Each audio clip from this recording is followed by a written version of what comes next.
there, it's Carrie Rhodes here. Welcome back to my YouTube channel, my stamp studio here in Eagle, Idaho. Today is episode 2 of my July stamp set of the month series featuring the S'more the Merrier stamp set from Lawn Fawn. In today's video, I am making shadow box cards, a small and a slimline shadow box card, both with this cute stamp set from Lawn Fawn. And I have done this before when I was playing with Sunny Studios for my stamp set of the month series and their little frog stamp set. I loved it so much I thought I had to do it again with this stamp set. And there is also a giveaway, so make sure you're leaving comments below. I have a $25 shopping spree from scrapbookpal.com. They have a brand new website out. I love it because I may or may not have done some photography for this new website, so I think it's super cool. Also, I love to get my Lawn Fawn things from this shop, as well as Copic Markers and Copic refills, so be sure to check them out. I have them linked for you below. And if you would like to have one of your cards featured in one of my upcoming videos in this series, leave a comment below and let me know, and I will get you a link where you can drop that photo, plus you'll get an extra entry into the giveaway. So let's get started with making the cards, and if you need more details, you can find them below. Here we go.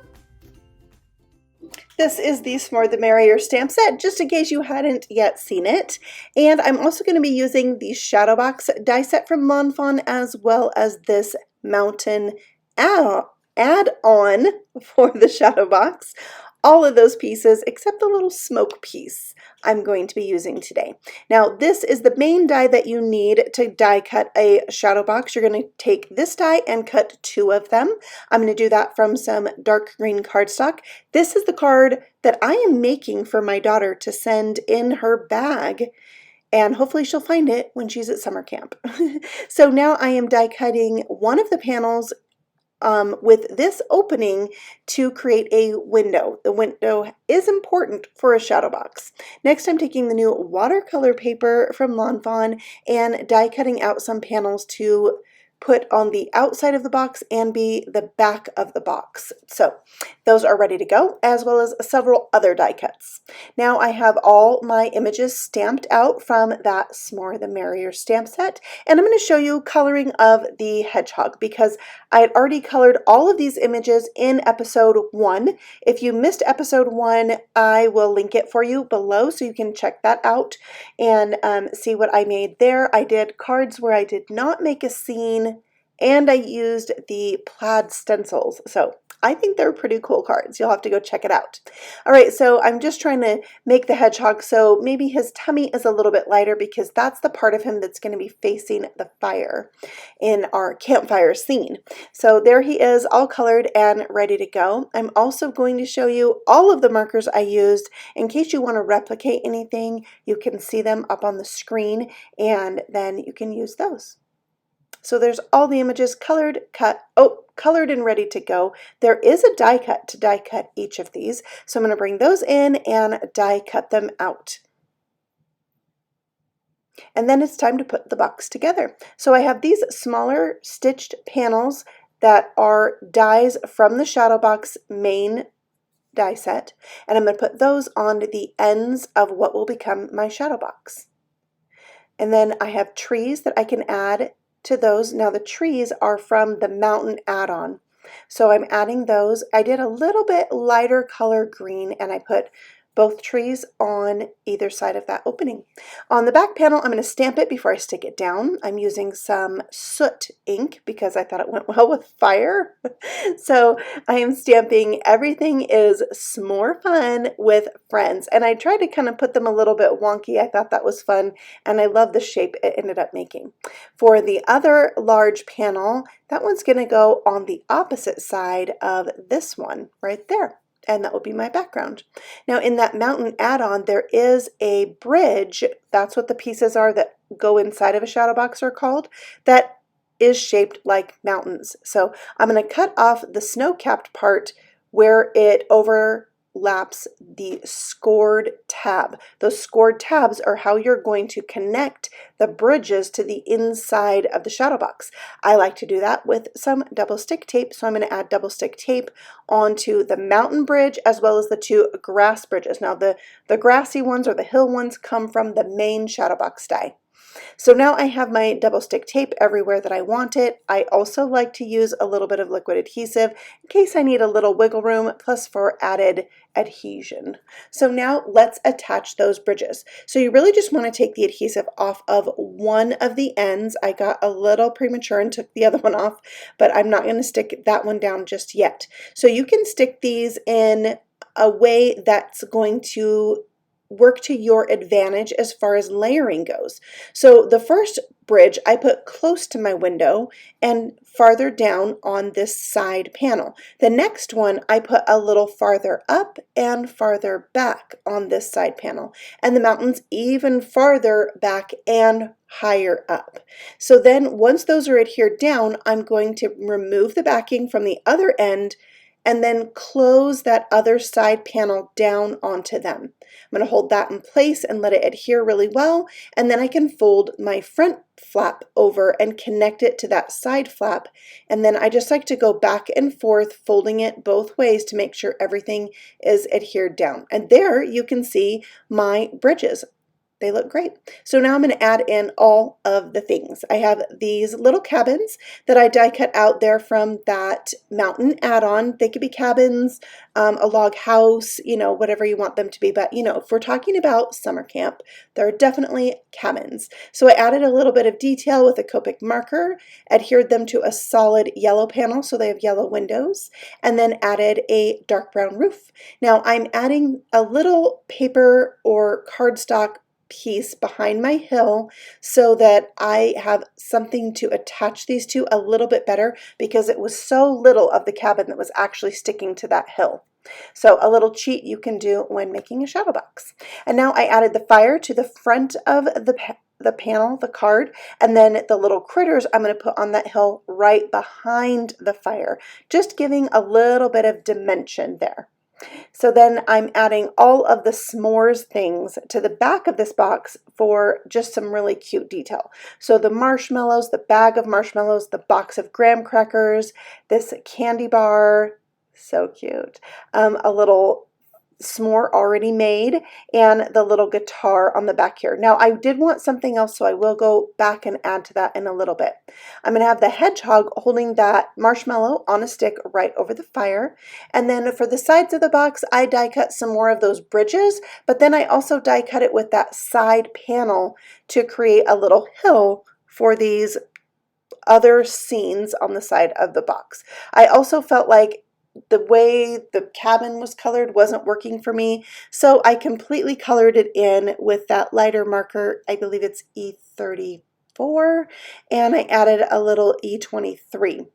Next, I wanted another s'more for the back of the box, but I decided I'm going to go ahead and do a few more for the front and some stars for the front, and there's a little swirl there that's going to be the smoke for the fire. So watch and see how I add all of these. All of them have dies, so I'm going to color in the s'mores and then I'll die cut everything out. Even those tiny stars have dies. So I'm going to put some s'mores on the front, and then I'm going to put stars on every single panel. So I'm going to do clusters of 3 on the front. I originally tried stamping the stars down with like some shimmer ink. It didn't really show up, so that's why I did the die cut stars and I glued them over the top of the shimmer ones that weren't working. And the little stars added around the cabins work so good. And then a few on the back, but leaving a little bit of room so I can write a cute little sentiment for my daughter right on the back of this card. So I am tucking that s'more behind the guitar, so I was able to cut it off a little bit so it would fit behind there, and then I did the same for this one on the front, so I've got more s'mores on this card. All right, now I have a little tiny pick that is made of a window sheet. I added a glue dot to each end so I can add the back of it to the fire, and then on the other end I can add that little piece that looks like the smoke coming up from the fire. And that finishes off Shadow Box card number 1. So darling, it folds flat and fits into an A2 size envelope, and it went into my daughter's bag and it said open at camp. So I can't wait to hear, she's there right now, if she found the card and what she thought of it. I hope it brought her a smile in her bag. Okay, this is the Slimline Shadow Box die set from Scrappy Tales. I've used this a lot. I love this die set. It has 3 different rectangles to make windows. I'm using the second to the largest, or the middle one, to create the window in mine. Again, you're going to need 2 of those largest pieces to create your shadow box. Cut a window from one of them. Save that piece of paper for something else. Next, I have the bridges. So I am going to use 2 bridges on this one. I use the largest panel to die cut a piece for the background of my card, and then the smaller rectangle, or smallest, for my side panels. So for the background, I'm going to use the new mountain stencil from Lawn Fawn to create my mountain scene, kind of like I had mountains on the first shadow box card, but this one's going to be stuck to the background. So first I'm adding the sky, where I'm using the stencil as a mask to mask off where the mountains are going to be, and I'm using tumbled glass for that. Now this wasn't quite big enough. This panel, I believe, is about 7 inches, so I just needed to scoot that stencil over and finish off the sky. And then I can use the other part of the stencil to mask off the sky and stencil the mountains. And I'm going to use some gray ink hickory smoke for that, and I had to readjust my stencil, and for some reason I did not record the rest of it because I got a phone call. Forgot to turn it back on. So on my bridges, I added some Rustic Wilderness Distress Oxide ink and splattered them with a great deal of water. That's how I roll. And then I'm going to splatter these again with that same hickory smoke ink. You can see my coffee cup there with some water in it. I keep it in my stamp room until I'm like, ew, and then I dump it out and I get some more water, but I don't dump it out every day. It's just for watercoloring and splattering, and it says, I craft so hard I sweat glitter. I found it at the thrift store. I've already told the story, but it's a good one. Okay, so Scrappy Tales also has these new border dies. I'm going to die cut a little scrap of paper with it to create some grass. Die cut it with that same rectangle that creates these side panels, and then I'll have a little sky with the tumbled glass at the top and a little grass at the bottom for a little quick and easy miniature scene. I love extending the scene of the card around the edge. So now my pieces are ready to go. I am going to bring in this stamp set plus another one from Lawn Fawn that's older. That's a S'more stamp set. I use the bird and the larger S'more from it. You can see it right there off to the side. It's older. Oh, I use the squirrel too, the squirrel and the bird. Now there's also the new Build a Campsite die set.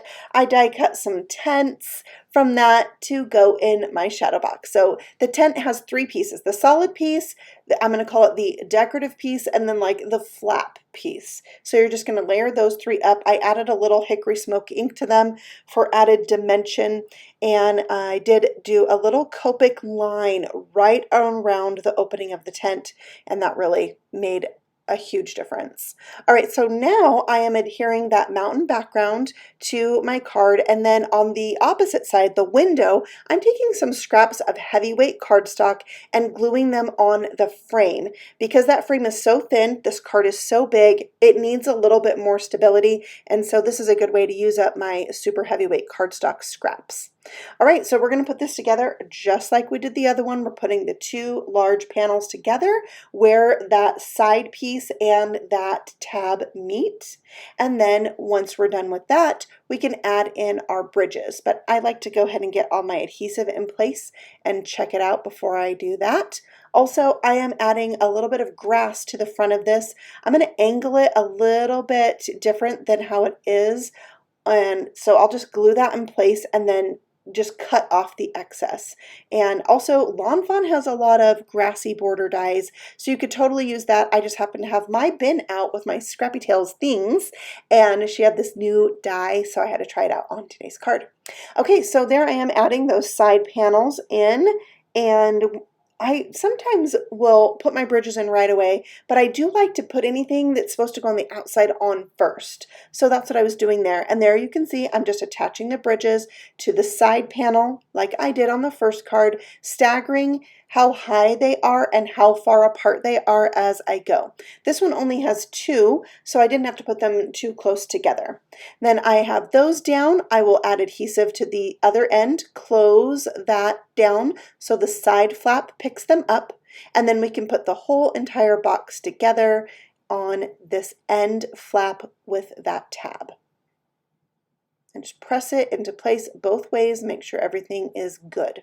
Okay, so on my furthest hill, I'm going to add the tents, and I'm going to put them side by side. I did die cut out the little tent stakes, but it was just too much going on in this card, and the tents kind of overlapped, so I ended up not actually using them, but I think the tent stakes are very cute. All right, for my owl, I'm going to cut around his little hand so he can be holding the guitar, and that is going to be really super cute, like he's playing music, and I think that's a fun thing around a campfire. So there he is, and then I'll add the campfire there in between the 2 tents.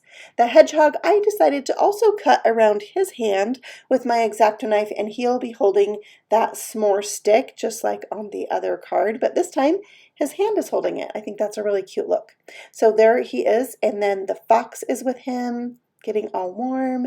Here's the marshmallow, graham cracker, chocolate bar, and even a little toasted marshmallow there. And then I'll add in the s'mores later. I wasn't sure I wanted all of them to go, so I will end up using them all though. So on the side panel, I put one of those larger s'mores that has a cute little face and added the bird standing on top of it. On the other one, I got the squirrel and put one of the smaller s'mores in its hand, and that's the second panel.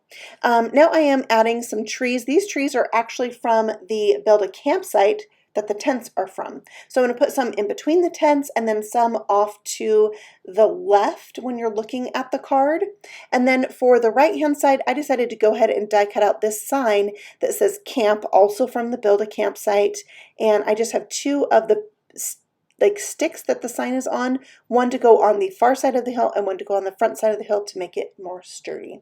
So I'm adding in those extra s'mores, 2 there by the owl, a little extra marshmallow by the hedgehog, and one more tiny s'more right by the fox. So just really filling in the scene.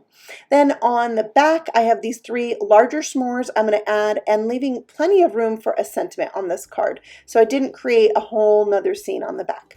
For my sentiment, I am stamping "We Go Together Like Campfire" and s'mores. I'm doing this with some Versamark ink onto some dark brown cardstock, and then I'll emboss that with white, and that will make a lovely sentiment that really pops for this card. So I'll heat emboss that, and then once that's ready to go, I'm going to trim it down, and I'm going to attach it to some window sheets with glue dots, and then glue dot the other end and attach that to the top of my box so it's hanging down, kind of floating in mid-air.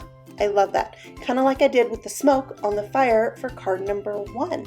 So this card is going to go to a special friend that I'm doing a little card swap with, and I'm very excited to get this off in the mail and surprise someone with Happy Mail. I love doing that. All right, so those are the cards for today. I hope you enjoyed them, and if you missed episode 1, it is linked for you below, and I will be back next Tuesday with episode 3 already. All right, I thank you so much for stopping by. I will see you all again very soon. Happy stamping! Bye!